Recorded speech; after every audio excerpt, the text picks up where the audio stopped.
इस वीडियो में science practice set paper देखने वाले हैं, तो आप लोग लास्ट तक जरूर बने रहिएगा। तो चलिए शुरू करते हैं। तथा खाली स्थान की SI इकाई न्यूटन है। यहाँ पे राइट आंसर होगा बी ऑप्शन। तो देखिए, बल वह बाह्य कारक है जो किसी वस्तु की प्रारंभिक अवस्था में परिवर्तन करता है या परिवर्तन करने का प्रयास करता है। यह एक सदिश राशि है, इसका SI मात्रक न्यूटन होता है। तो वजन और बल, ठीक है, की SI इकाई क्या है? न्यूटन है। तो यहाँ पे ऑप्शन नंबर क्या होगा? डी होगा। उसके बाद देखिए, भार या वजन उस वस्तु पर लगने वाले गुरुत्वाकर्षण जी, जिसका पृथ्वी पर मान 9.8 लगभग 10 मीटर पर सेकंड स्क्वायर वाले गुरुत्वाकर्षण बल का परिणाम है। इसका मान जगह के साथ बदलता रहता है, ठीक है। इसकी इकाई न्यूटन है। यह एक सदिश राशि है। तो वजन और बल की SI इकाई न्यूटन है। 800 kg जो है कि एक कार द्वारा 5 मीटर पर सेकंड से 10 मीटर पर सेकंड वेग बदलने में किया गया था। तो देखिए, W बराबर होगा 1/2m इंटू, ठीक है, 1/2m v² माइनस v², ठीक है। तो W बराबर हो जाएगा 1/2 इंटू कितना 800 और v² यानी 10 का स्क्वायर और माइनस 5 का स्क्वायर, ठीक है। यानी ये हो जाएगा आपको कितना, कट के 400 और ये हो जाएगा 75, यानी ये हो जाएगा आपको 30,000 जूल, ठीक है। लेकिन किलो जूल में ये हो जाएगा 30 किलो जूल, यानी ऑप्शन नंबर हो जाएगा ए। क्या हो जाएगा? तो ए हो जाएगा। नेक्स्ट क्वेश्चन देखिए। नेक्स्ट क्वेश्चन है, अतः यदि ऊपर की ओर फेंकी गई एक वस्तु का प्रारंभिक वेग 14 मीटर प्रति सेकंड है, तो उसे उसके प्रारंभिक बिंदु तक पहुंचने में खाली स्थान समय लगेगा। ए का मान 9.8 मीटर प्रति वर्ग सेकंड लेना है। तो देखिए, ऊपर की ओर फेंकने पर वस्तु का प्रारंभिक वेग, ठीक है, यू कितना है 14 मीटर पर सेकंड और गुरुत्वाकर्षण है आपको 9.8 मीटर पर सेकंड स्क्वायर। उच्चतम बिंदु पर पहुंचने पर वस्तु का वेग कितना होता है? 0, ठीक है। तो उच्चतम बिंदु पर पहुंचने में लगा समय T बराबर वाट। तो देखिए, तो वस्तु के द्वारा पृथ्वी के गुरुत्व स्मॉल g के विरुद्ध ऊपर की ओर जाने हेतु गति के समीकरण, ठीक है, गति के समीकरण v बराबर होगा u माइनस AT या GT, ठीक है। तो v का मान कितना है? 0, तो 0 बराबर होगा 14 माइनस 9.8 इंटू में t, ठीक। तो यहाँ पे क्या t का मान कितना होगा? 14/9.8 यानी 1.43, ठीक है, सेकेंड लगभग। तो इसका जो राइट आंसर हो जाएगा ये हो जाएगा सी ऑप्शन, ठीक है। नेक्स्ट कहता, ऊनी कपड़े शरीर को जाड़े में गर्म रखते हैं क्योंकि ऊन ऊष्मा का कुचालक है। ऊनी कपड़े जाड़े में शरीर को निम्नलिखित कारणों से गर्म रखते हैं। ऊन ऊष्मा का कुचालक होता है, अतः शरीर की गर्मी को बाहर जाने से रोकता है। ऊनी कपड़ों के छिद्रों में हवा भर जाती है जो कि ऊष्मा की कुचालक होती है, जिस कारण शरीर से ऊष्मा की हानि नहीं होती। पता कि गति के 3 नियम में से किसके द्वारा प्रतिपादित किए गए थे? 45 का सी। तो देखिए, सर आइजैक न्यूटन ने सबसे पहले 1687 ईस्वी में अपनी पुस्तक प्रिंसिपिया, ठीक है, प्रिंसिपिया में गति के 3 नियमों को प्रतिपादित किया। गति का प्रथम नियम, यदि कोई वस्तु विराम अवस्था में है तो वह विराम अवस्था में ही रहेगी, और यदि गति की अवस्था में है तो गति की अवस्था में ही रहेगी जब तक उस पर कोई बाह्य बल कार्य न, ठीक है, कोई बाह्य बल न लगाया जाए। इसे जड़त्व का नियम कहते हैं। गति का द्वितीय नियम, किसी वस्तु के संवेग में परिवर्तन की दर उस पर लगाए गए बल के अनुक्रमानुपाती होती है। वो संवेग परिवर्तन बल की दिशा में होती है। गति का तीसरा नियम, किसी वस्तु पर क्रिया की समान किंतु विपरीत दिशा में प्रतिक्रिया होती है। इसे क्रिया प्रतिक्रिया का नियम भी कहते हैं। अतः खाली स्थान द्वारा दाब प्रवणता बल के संतुलित होने पर भूस्थितिक प्रवाह की स्थिति बनती है। तो सी यानी कोरियोलिस बल द्वारा दाब प्रवणता बल के संतुलित होने पर भू-स्थिति प्रवाह की स्थिति बनती है। कोरियोलिस बल पृथ्वी के घूर्णन के कारण उत्पन्न होता है।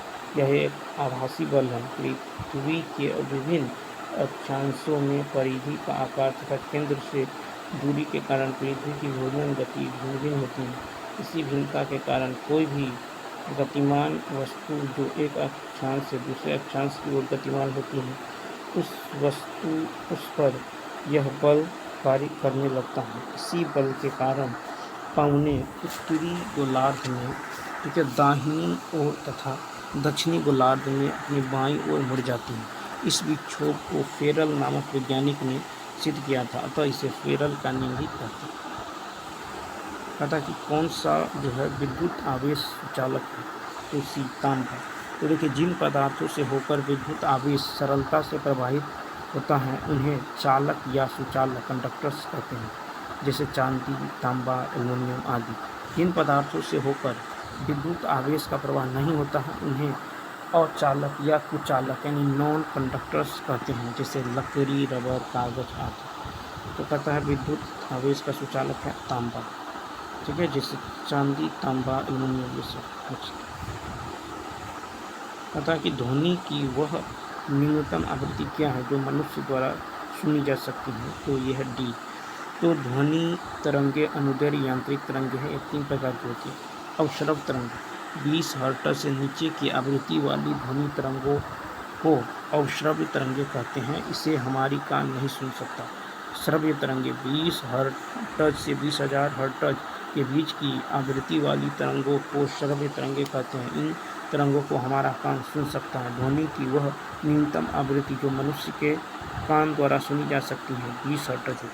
पराश्रव्य तरंगे 20,000 हर्ट्ज से ऊपर की आवृत्ति वाली तरंगों को पराश्रव्य तरंगे कहा जाता है। हमारा कान इसे इसे नहीं सुन सकता, जैसे कुत्ता, बिल्ली, चमगादड़ आदि इसे सुन सकता है। कुत्ता, बिल्ली, चमगादड़। अतः प्रकाश सबसे अधिक गति से किसमें यात्रा करता है, तो 49 पर देखें तो ये निर्वात। तो प्रकाश एक प्रकार की ऊर्जा है जो विद्युत चुंबकीय तरंगों के रूप में संचारित होती है। प्रकाश के वेग की गणना सर्वप्रथम रोमर ने की थी। प्रकाश की सबसे अधिक गति निर्वात में होती है तथा किसी माध्यम में प्रकाश की चाल माध्यम के अपवर्तनांक पर निर्भर करती है। जिस माध्यम का अपवर्तनांक कितना अधिक होता है उसमें प्रकाश की चाल उतना ही कम होता है, ठीक है। जैसे निर्वात में देखें तो प्रकाश की चाल 3 × 10⁸, कांच में 2 × 10⁸, और तारपीन में होता है 2.04 × 10⁸, जल में 2.25 × 10⁸, ठीक है, और रॉक साल्ट में होता है 1.96 × 10⁸। नेक्स्ट देखिए, अतः एक फ्यूज का कार्य सिद्धांत होता है 50 का बी।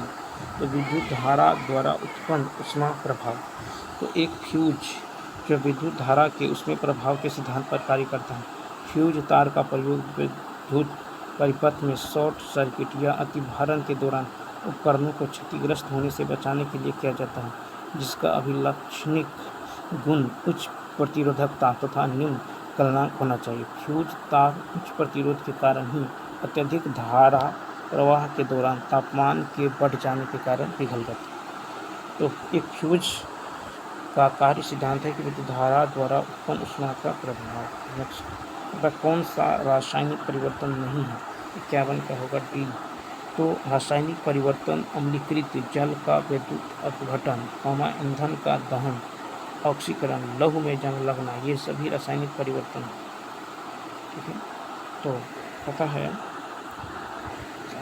इनमें से कौन सा रासायनिक परिवर्तन नहीं है। यहाँ पे देखिए, यहाँ पे है कि रासायनिक परिवर्तन जो है, रासायनिक परिवर्तन अम्लीकृत जल का विद्युत अपघटन, अम्लीकृत जल का विद्युत अपघटन, ठीक है, ईंधन का दहन और लौह में जंग लगना, ठीक है, लौह में जंग लगना, ये सभी रासायनिक परिवर्तन हैं, ठीक है, ये सभी रासायनिक परिवर्तन हैं। तो कहता है इनमें जो है कौन रासायनिक परिवर्तन नहीं है, तो ये सभी रासायनिक परिवर्तन हैं, ठीक है। तो ऑप्शन नंबर ई हो जाएगा। नेक्स्ट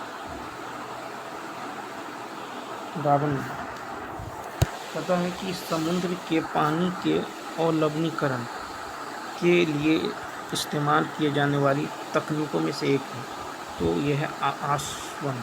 तो समुद्र के पानी के अवलवणीकरण के लिए इस्तेमाल किए जाने वाली तकनीक आशवन है।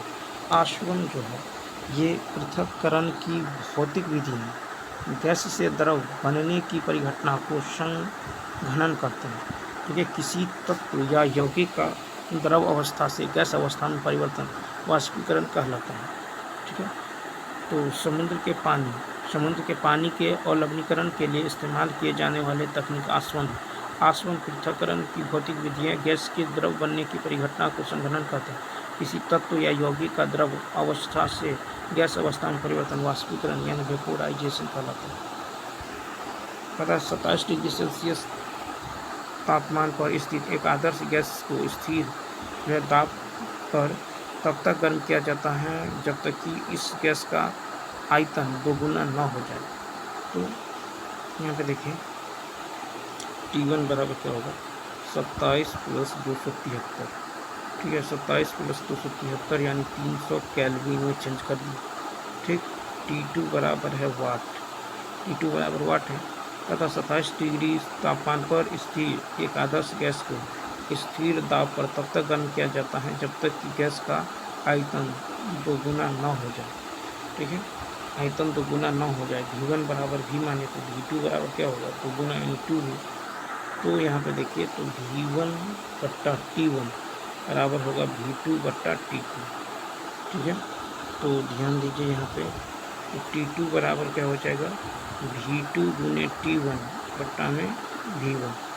तो ये हो जाएगा 2V गुने 300 बट्टा में V, ये कट जाएगा। तो यहाँ से कितना निकल गया T2 निकल गया 600 केल्विन। ठीक है, T2 निकल गया 600 तो T2 बराबर होगा 600 - 273 यानी ये निकल जाएगा 327 degree Celsius. Option number C. निम्न धातुओं को अभिक्रियाशीलता के अनुसार अवरोही क्रम में व्यवस्थित कीजिए।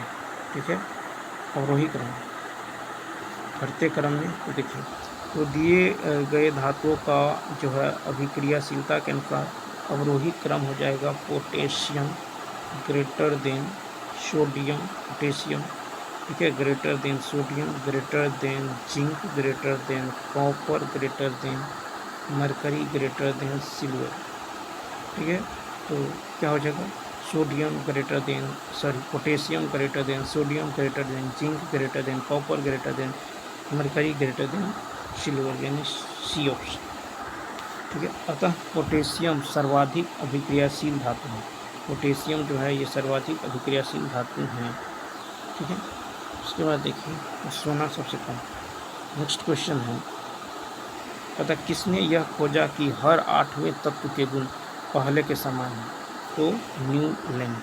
1864 ईस्वी में न्यूलैंड ने दर्शाया कि जब तत्वों को उनके परमाणु द्रव्यमान के बढ़ते क्रम में व्यवस्थित किया जाता है तो किसी भी तत्व से प्रारंभ करने पर अगले 8वें तत्व के गुण प्रथम तत्व के समान थे। संगीत के अष्टक में 8वें नोट के समान है सा रे गा मा पा धा नी सा। ठीक है, इसमें पहला और 8वां नोट समान है।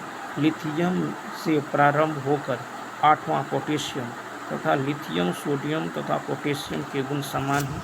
बेरिलियम मैग्नीशियम तथा कैल्शियम के गुण भी समान हैं। तथा जब एक धातु पानी के साथ अभिक्रिया करती है तो कौन सी गैस निकलती है। तो देखिए धातु पानी के साथ अभिक्रिया कर संबंधित धातु ऑक्साइड तथा हाइड्रोजन गैस बनाती है। ठीक है, तो जैसे 2Na + 2H2O ये बनाएगा 2NaOH + H2। ठीक है, तो यहाँ पे जो है हाइड्रोजन गैस बनाती है धातु के ऑक्साइड और हाइड्रोजन गैस। ऑप्शन नंबर ई। हीलियम और आर्गन में क्या समानता है। तो दोनों का बाह्यतम कोश पूर्णतः भरा है। तो आवर्त सारणी के शून्य वर्ग या 18वें वर्ग में उपस्थित तत्व निष्क्रिय गैसें कहलाते हैं। ये है हीलियम, आर्गन, नियोन, क्रिप्टन, जेनन और रेडन। यह रासायनिक बंध नहीं बनाती। रासायनिक बंधन में परमाणु के केवल बाह्य कोश के इलेक्ट्रॉन ही भाग लेते हैं। इन सभी के बाह्यतम कोश पूर्णतः भरे होते हैं, ठीक है, अर्थात इनमें अस्थायी इलेक्ट्रॉनिक विन्यास होता है। तभी नेक्स्ट है कि सोडियम एक अभिक्रियाशील धातु है जो खुले में रखे जाने पर खाली स्थान के साथ अभिक्रिया करके विस्फोट के साथ आग पकड़ लेती है। 58 का ए ऑक्सीजन। तो सोडियम एक अभिक्रियाशील धातु है जो खुले में रखे जाने पर ऑक्सीजन के साथ क्रिया करके विस्फोट के साथ आग पकड़ लेती है। इसलिए इसे सुरक्षित रखने तथा आकस्मिक आग को रोकने के लिए केरोसिन तेल में डुबोकर रखा जाता है। ऑक्सीजन जो पी ब्लॉक तत्व है जो 16वें वर्ग में प्रथम तत्व है। ऑक्सीजन की संयोजकता 2 तथा परमाणु द्रव्यमान 16। वायुमंडल में ऑक्सीजन की मात्रा लगभग 21% है। रासायनिक अभिक्रिया में सोडियम के साथ ऑक्सीजन मिलाने पर ये क्या बनाएगा 2Na+O2, ये बनाएगा Na2O तथा ब्लीचिंग पाउडर का उपयोग खालिस्तान के लिए नहीं होता। तो ब्लीचिंग पाउडर का रासायनिक नाम कैल्शियम हाइपोक्लोराइट है। यह एक अकार्बनिक यौगिक है। इसका सूत्र CaOCl2 है। यह एक रवेदार ठोस पदार्थ है। इसमें क्लोरीन की तीव्र गंध निकलती रहती है। इसको विरंजक चूर्ण भी कहते हैं। इसका उपयोग पानी को कीटाणु रहित करने में, रसायनों के ऑक्सीकरण में, कपास की जो ब्लीचिंग में, शौचालय की सफाई आदि में किया जाता है। ब्रेड बनाने में इसका उपयोग नहीं किया जाता है, ब्रेड बनाने में, ठीक है। ऑप्शन नंबर ए हो जाएगा। तो सही यहाँ पे कहता है जो है ब्रेड बनाने में इसका उपयोग नहीं किया जाता है।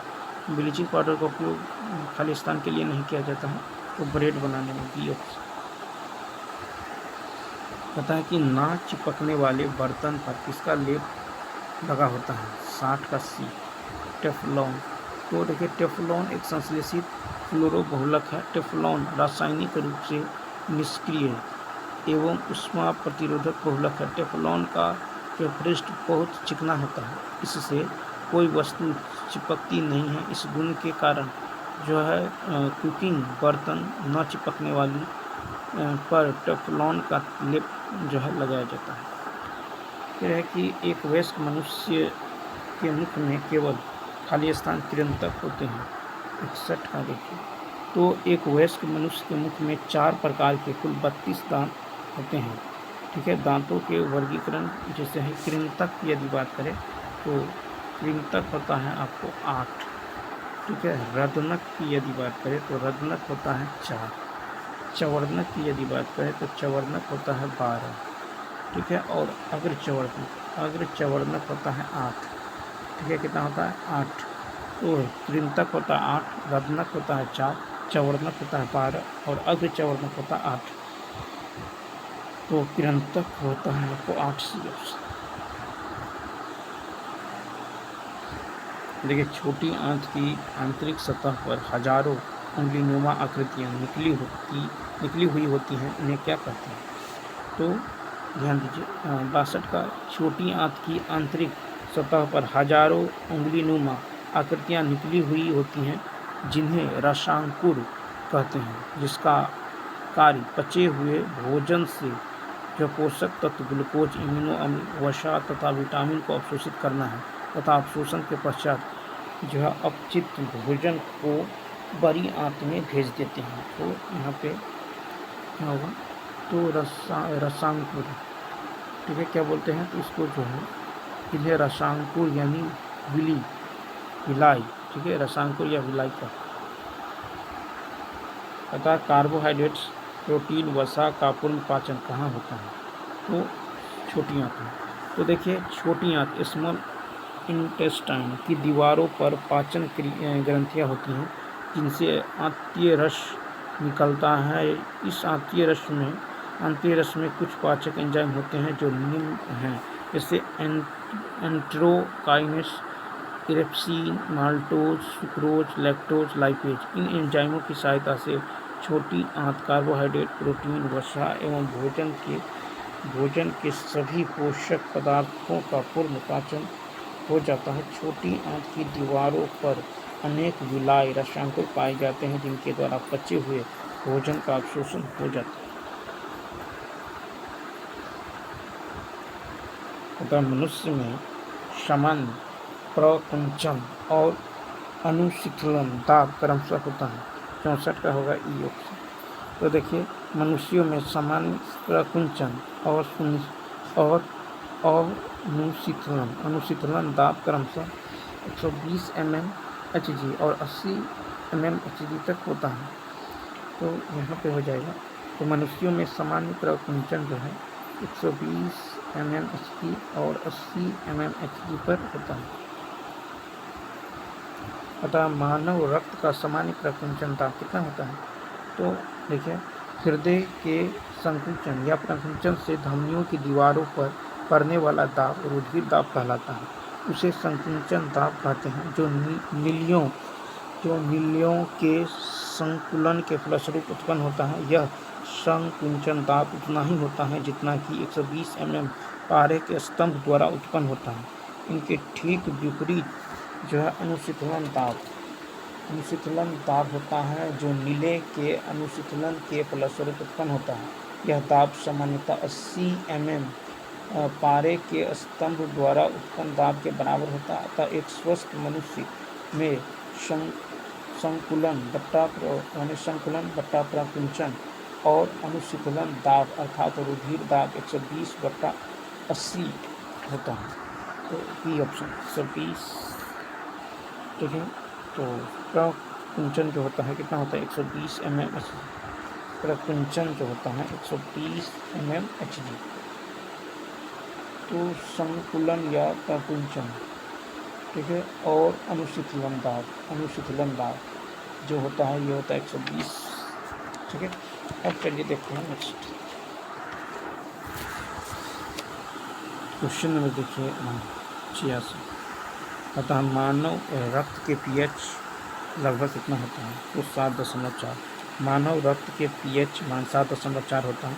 pH पावर ऑफ हाइड्रोजन, शरीर में हाइड्रोजन आयन की सांद्रता को कहा जाता है। अतः टिटेनस तंत्रिका तंत्र की एक गंभीर बीमारी है जो विष उत्पन्न करने वाले खालिस्तान के कारण होती है। 67 जीवाणु। तो टिटेनस तंत्रिका तंत्र की एक गंभीर बीमारी है जो विष उत्पन्न करने वाले जीवाणुओं के कारण होती हैं। इसे मांसपेशियों में विशेष रूप से जबड़े और गर्दन संकुचन होता है। टिटेनस जो है क्लोस्ट्रीडियम टिटेनस जीवाणु के कारण होता है। ये शरीर के बाहर भी रह सकते हैं और वातावरण में दूर दूर तक फैलते हैं। इनके शरीर में प्रवेश करने के बाद टिटेनस बैक्टीरिया दोगुने हो जाते हैं तथा टिटेनोस्पेस्मिन नामक विष पैदा करते हैं। इस प्रकार के जहर को जो है न्यूरोटॉक्सिन कहते हैं, जो पूरे शरीर में फैल जाता है और जिससे टिटेनस के लक्षण जो है सामने दिखाई देने लगते हैं। आगे है कि हड्डी की कोशिकाएं एक कठोर मैट्रिक्स में सन्निहित होती हैं जो बनी होती हैं। तो यह है पी ऑप्शन, यानी कैल्शियम और फास्फोरस। अस्थि कोशिकाएं एक कठोर मैट्रिक्स में सन्निहित होती हैं जो कैल्शियम और फास्फोरस के यौगिकों से बना होता है। हड्डियों के ऊतकों की कठोरता के लिए यही यौगिक जिम्मेदार होता है। इस हार्मोन की कमी के कारण मधुमेह रोग होता है। तो सी ऑप्शन। तो देखिए, मधुमेह रोग इंसुलिन हार्मोन की कमी से होता है। इंसुलिन अग्नाशय के लैंगरहैंस द्वीप की बीटा कोशिकाओं द्वारा स्रावित होता है, जो ऊतकों में कार्बोहाइड्रेट को ऑक्सीकृत करने व पेशियों में प्रशंसित करने में सहायता करती है, जिससे रक्त में शर्करा की मात्रा नियंत्रित रहती है। मछली के प्राप्त कॉड लिवर तेल किस विटामिन का समृद्ध स्रोत है? C option.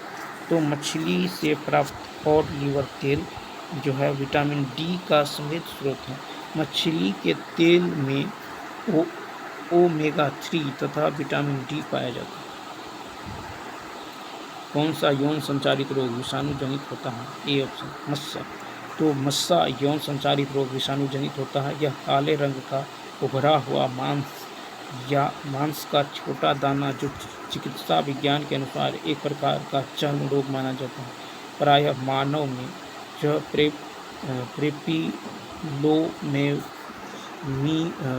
पेपिलोमेविरस नामक विषाणु की प्रजाति जो है इसका कारण होती है। फिर है कि एंजियोप्लास्टी से किस रोग का उपचार किया जाता है? तो बी ऑप्शन, हृदय रोग। एंजियोप्लास्टी से हृदय रोग का उपचार किया जाता है। एंजियोप्लास्टी में एक बैलून कैथेटर की सहायता से अवरुद्ध धमनियों को खोलकर हृदय में सामान्य रक्त प्रवाह बहाल किया जाता है। नेक्स्ट, पदाविज्ञान की एक शाखा जो जीवन या पृथ्वी से परे मौजूद जीवन की संभावनाओं से संबंधित हैं, उसको क्या कहा जाता है? तो बी ऑप्शन, एक्सोबायोलॉजी। तो देखिए, एक्सोबायोलॉजी विज्ञान की वह शाखा है जो जीवन या पृथ्वी से परे मौजूद जीवन की संभावनाओं से संबंधित है। एंटोमोलॉजी शाखा के अंतर्गत कीटों का अध्ययन किया जाता है। माइकोलॉजी के अंतर्गत कवकों का तथा जीवाश्म विज्ञान के अंतर्गत प्राणियों और पादपों के अवशेषों का अध्ययन किया जाता है। नेक्स्ट क्वेश्चन है कि मेंडल ने अपने प्रयोगों के लिए किस पौधे का प्रयोग किया था? 74 का मटर। तो वे लक्षण जो पीढ़ी दर पीढ़ी संचरित होते हैं आनुवांशिक लक्षण कहलाते हैं। आनुवांशिकी के बारे में पहली बार जानकारी ग्रेगर जॉन मेंडल ने दी, इसलिए इन्हें आनुवांशिकता का पिता कहा जाता है। इन्होंने आनुवांशिकी संबंधी प्रयोगों के लिए मटर के पौधे का चुनाव किया और इस अध्ययन के आधार पर मेंडल ने आनुवांशिकता संबंधी कुछ नियम दिए हैं, जिसे प्रभाविता का नियम, ठीक है, लॉ ऑफ डोमिनेंस, पृथक्करण का नियम, लॉ ऑफ सेग्रीगेशन कहते हैं, स्वतंत्र अपव्यूहन का नियम, लॉ ऑफ इंडिपेंडेंट एशॉर्टमेंट भी कहते हैं। मछलियों में रक्त परिसंचरण के संबंध में सही कथन। तो मछलियों में रक्त प्रवाह के लिए एक एकल सर्किट होता है और एक दो कक्षीय हृदय होता है, इसमें केवल एक अलिंद और एक नीले होता है। यह एट्रियम रक्त एकत्र करता है जो शरीर से वापस आ गया है और वेंट्रिकल रक्त को गलफड़ों में पंप करता है जहां गैस विनिमय होता है और रक्त फिर से ऑक्सीजन युक्त होता है। इसे गिल परिसंचरण कहते हैं, अर्थात दो कक्षीय हृदय में एकल परिसंचरण होता है। T option. नेक्स्ट है कि पक्सिनिया ग्रेमिनिस कवक से खाली स्थान होता है। तो देखिए, ये होगा आपको गेहूं में ब्लैक रस्ट। तो पौधों में कवक से होने वाले रोग, जैसे पौधों में होने वाले रोग और रोगजनक, तो गेहूं का काला कीट रोग जिसे ब्लैक रस्ट बोलते हैं, तो ये पेक्सिनिया ग्रेमिनिस ट्रिटिसाइस होता है। गन्ने का लाल सड़न रोग तो कोलेटोट्राइकम फालकिटम द्वारा होता है। मूंगफली का टीका रोग ये सार्कोस्पोरा पार्श्वनेटा या रेचिडिकोला सार्कोपेशोनेटा द्वारा होता है। बाजरे का ग्रीन ईयर रोग ये जो है स्क्लेरोस्पोरा गेरेमिनिकोला द्वारा होता है। आलू का झुलसा रोग ये जो है आपको फाइटोपथोरा इन्फेस्टेंस द्वारा होता है। ब्रायोफाइटा निम्नलिखित में से किस वनस्पति से संबंधित है? तो देखिए, मॉस एंथ्रोसिरोसिस एंथोसिरोस, फिर है रिक्सिया, ठीक है, रिक्सिया तथा मार्केंसिया आदि ब्रायोफाइटा समूह के अंतर्गत आने वाले पौधे। नेक्स्ट है कि एंडलिका ऑफिसिनेलिसिस, जिसका भारतीय स्थानीय नाम खाली स्थान है, का उपयोग जो है च्यवनप्राश, ठीक है, च्यवनप्राश के निर्माण में किया जाता है। 78 का होगा, 78 का जो हो जाएगा, देखिए, एंडलिका ऑफिसिनेलिस जो है, जिसका भारतीय स्थानीय नाम आंवला है, इसका उपयोग जो है च्यवनप्राश के निर्माण में किया जाता है। यह सुफोरबियासी परिवार से संबंधित है। यह विटामिन सी का एक अच्छा स्रोत है। इसकी खेती बंजर भूमि और नमक प्रभावित भूमि में की जाती है। ये पादप वहन तंत्र द्वारा पत्तियों और जड़ों से किन उत्पादों का परिवहन किया जाता है? तो CF ऊर्जा भंडार और अपरिष्कृत पदार्थ। पादप वहन तंत्र यानी प्लांट ट्रांसपोर्ट सिस्टम द्वारा पत्तियों और जड़ों से ऊर्जा भंडार और अपरिष्कृत पदार्थ का परिवहन किया जाता है। पादपों में जल और खनिजों का परिवहन दो प्रकार के संवाहक ऊतकों द्वारा होता है, जाइलम ऊतक और फ्लोएम ऊतक। ठीक है, तो यहाँ पे जो होगा ऑप्शन नंबर सी हो जाएगा, भंडार और नेक्स्ट है कि गार्ड कोशिकाएं किस प्रक्रिया में शामिल हैं? तो देखिए, गार्ड कोशिकाएं वाष्पोत्सर्जन की प्रक्रिया में शामिल होती हैं। ये कोशिकाएं पत्तियों, तनों और अन्य अंगों के बाह्य त्वचा में स्थित विशेष कोशिकाएं होती हैं जिनका उपयोग गैसों के आदान प्रदान को नियंत्रित करने के लिए किया जाता है। तो वाष्पोत्सर्जन क्या होगा? राइट होगा। तो चलिए दोस्तों, इस वीडियो में इतना ही, मिलते हैं नेक्स्ट वीडियो में। Thanks for